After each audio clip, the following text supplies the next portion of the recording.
Akibat merugikan negara sebesar 72 miliar rupiah, 38 mantan bendahara di lingkup pemerintah Provinsi Papua Barat akan dipanggil.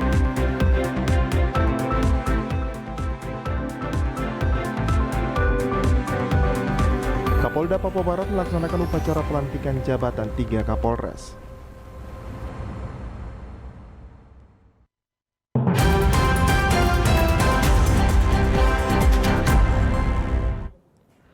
Salam jumpa pemirsa, senang sekali saya, Yanes Wihiawari, dapat kembali menjumpai Anda dalam program berita Papua Barat hari ini.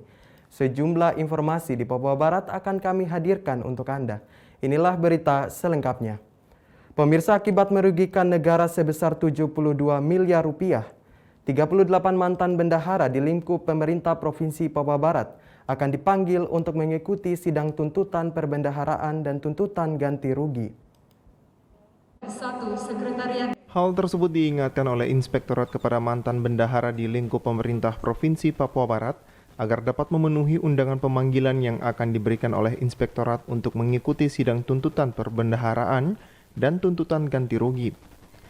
Inspektur Sugiono, Kepala Inspektorat Provinsi Papua Barat saat ditemui mengatakan sesuai dengan surat dari Majelis TPTGR Pusat, menyatakan bahwa ada 38 mantan bendahara di lingkup pemerintah Provinsi Papua Barat dari tahun 2004 hingga 2013 harus segera menyelesaikan kerugian negara dan jika tidak diselesaikan maka kasusnya akan dilimpahkan ke pengacara negara. Lebih lanjut disampaikan untuk kerugian negara diperkirakan sekitar 72 miliar rupiah. Pemerintah akan terus mengejar bendahara tersebut hingga sampai ke ahli warisnya. Sesuai dengan surat dari Majelis TPTGR Pusat ya, dan hal ini dari BPK Pusat, itu sudah dinyatakan ada 38 mantan ya, saya katakan mantan bendahara sejak tahun 2024 sampai 2013. Jadi bendahara-bendahara ini harus segera menyelesaikan tanggung jawabnya. Berarti 2004 berdirinya provinsi ini sampai 2013. Kita totalkan dari 37 atau 38 ini ya, itu ada kurang lebih 72 miliar. Ya. Jadi kami harus mengejar mereka. Kalau ketika kita kejar mereka, katakanlah mungkin sudah pindah, tetap kami kejar. Sugiono berharap kepada mantan bendahara yang akan dipanggil agar segera menyelesaikan kerugian negara dengan cara menjual harta milik mereka dan kembalikan ke kas negara. Apabila hal tersebut tidak dilakukan, maka mereka akan berurusan dengan kejaksaan, pengadilan, dan yang paling fatal adalah bisa dipenjara. Ya, tadi saya sudah katakan, silakan cepat diselesaikan lah. Kalau dia punya harta apa, jual kembalikan ke kas daerah.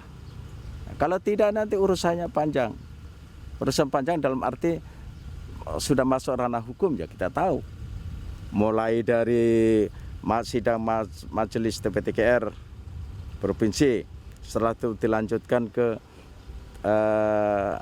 pengacara negara, setelah itu sidang penuntutan di pengadilan, masuk penjara.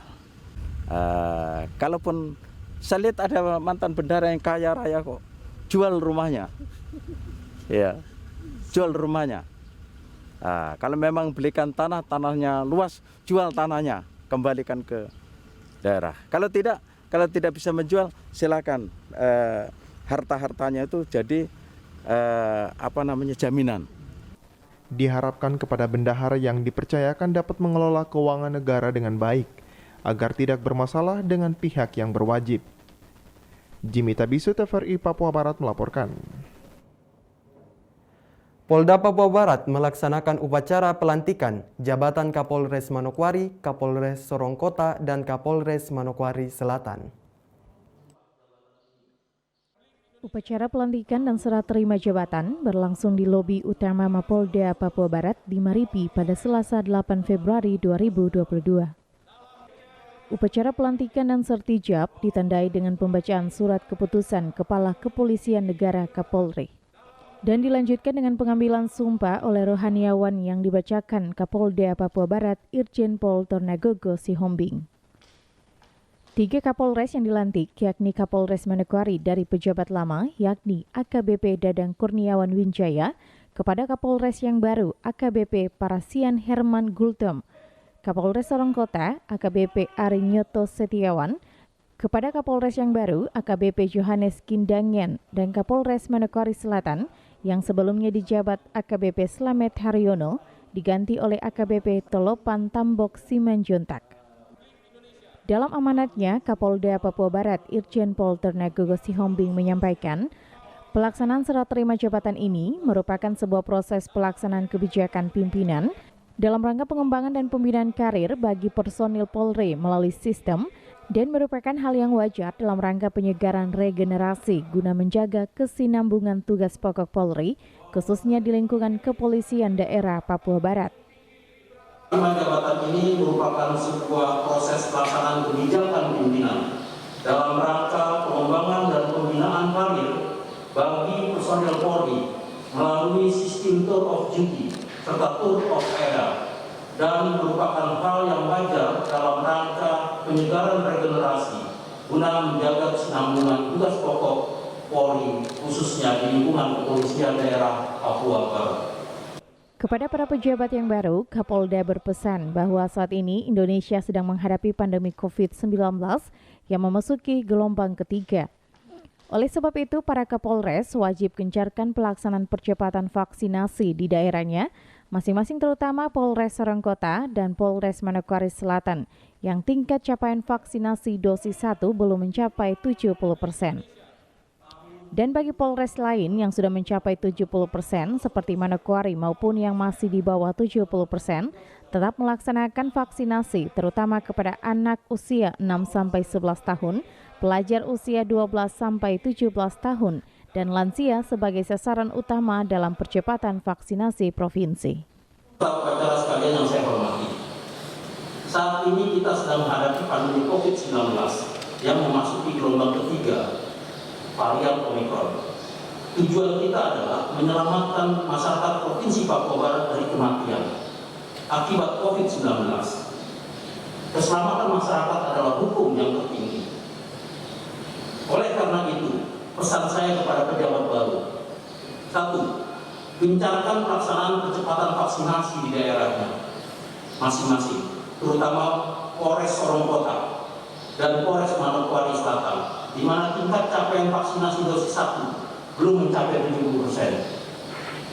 Dan bagi Polres lain yang sudah mencapai 70%, seperti Manokwari, maupun yang masih di bawah 70%, tetap laksanakan vaksinasi, terutama prioritas kepada anak usia pelajar 6-11 atau 12-17 tahun, serta usia lansia, sebagai sasaran utama dalam percepatan vaksinasi di tingkat Provinsi Papua Barat.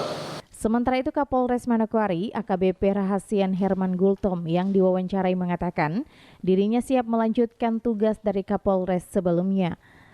Tentu di kepemimpinannya nanti, Kamtibmas di wilayah Manokwari harus lebih ditingkatkan bersama dengan masyarakat. Dikerjakan oleh Pak Dadang terlebih dahulu yang baik tentunya kami baik. Yang ke depan tentunya yang paling utama adalah pemeliharaan Kamtibmas khususnya untuk wilayah Manokwari. Sudah keseluruhan dan kami akan melaksanakan konsolidasi ke dalam terkait dengan pembinaan terkait anggota itu. Dan selain itu nanti pas bisa sambut itu kapan nanti? Komandan bertugas nanti? Ini selesai kami langsung ke Polres. Yang ini sore nanti mungkin saya baru, namun persiapan untuk kita sambutnya dilaksanakan sama yang di Polres. Nah, nanti kami akan dikabar, tapi siang ini kami akan. Natalindo Kerewai, TVRI Papua Barat melaporkan. Pemirsa, tahun 2022, program prioritas Dinas Penanaman Modal dan Pelayanan Terpadu Satu Pintu akan menciptakan iklim investasi di Papua Barat lebih baik, karena Papua Barat memiliki keunggulan di berbagai sektor. Awal tahun 2022, Dinas Penanaman Modal dan Pelayanan Terpadu Satu Pintu mempunyai program prioritas yang dilaksanakan dan harus sesuai dengan rencana strategis pemerintah Provinsi Papua Barat untuk pembangunan 5 tahun. Salah satunya meningkatkan iklim investasi di daerah Papua Barat. Menindaklanjuti hal tersebut, Kepala Dinas Penanaman Modal dan Pelayanan Terpadu Satu Pintu, Yan Pitmoso, saat diwawancarai mengatakan, sebagai pimpinan yang baru dilantik di Dinas Penanaman Modal, program prioritas saat ini Papua Barat berada di level ke-29 dari sisi daya saing di seluruh Indonesia. Yan Pitmoso yakin Papua Barat sebagai provinsi yang memiliki keunggulan sumber daya alam, walaupun saat ini beberapa aspek seperti kemiskinan dan pengangguran masih tinggi. Pendapatan masih rendah dan ekonomi belum stabil, sehingga kerja keras masih terus harus dilakukan. Diharapkan 2 tahun ke depan Papua Barat bisa lebih baik. Tentunya saya baru melaksanakan tugas di PTSP di bulan Januari 2022. Dinas Penanaman Modal dan PTSP Barat adalah merupakan satu OPD yang tidak berdiri sendiri, tapi merupakan satu kesatuan dari organisasi perangkat daerah di Provinsi Papua Barat. Dan tentunya bekerja harus berangkat dari RPJMD Papua Barat, rencana strategi pemerintah untuk 5 tahun, dan ya visi dan misi Bapak Gubernur dan Wakil Gubernur Papua Barat 2017 dan 2022 itu ya tentunya membangun Papua Barat atau wujudkan Barat yang aman, sejahtera dan bermartabat. Dan dalam misi ke-5 itu meningkatkan daya saing dan iklim investasi. Hal tersebut bisa berjalan dengan baik apabila adanya dukungan dari internal dinas OPD lain yang berada di lingkup pemerintah Provinsi Papua Barat dan juga elemen lainnya seperti masyarakat serta unsur keagamaan. Apabila di Papua Barat aman, maka investor akan datang untuk menanamkan modal di Papua Barat dan berdampak pada peningkatan ekonomi masyarakat. Jimmy Tabisu, TVRI Papua Barat melaporkan. Komite Nasional Pemuda Indonesia KNPI Papua Barat melaksanakan rapat pimpinan daerah jelang pelaksanaan musyawarah daerah yang rencananya dilaksanakan pada awal bulan Maret 2022. Rapimda dipimpin oleh Ketua KNPI Papua Barat Sius Doan Siba dan dihadiri oleh perwakilan pemerintah Provinsi Papua Barat, staf ahli Bupati Manokwari dan jajaran pengurus KNPI Papua Barat, Dewan Pengurus KNPI di 12 kabupaten dan 1 kota, serta perwakilan Organisasi Kemasyarakatan Pemuda atau OKP yang ada di Manokwari. Sius Doan Siba mengatakan pembahasan dalam Rapimda ini untuk menuju musyawarah daerah yang berlangsung bulan Maret 2022.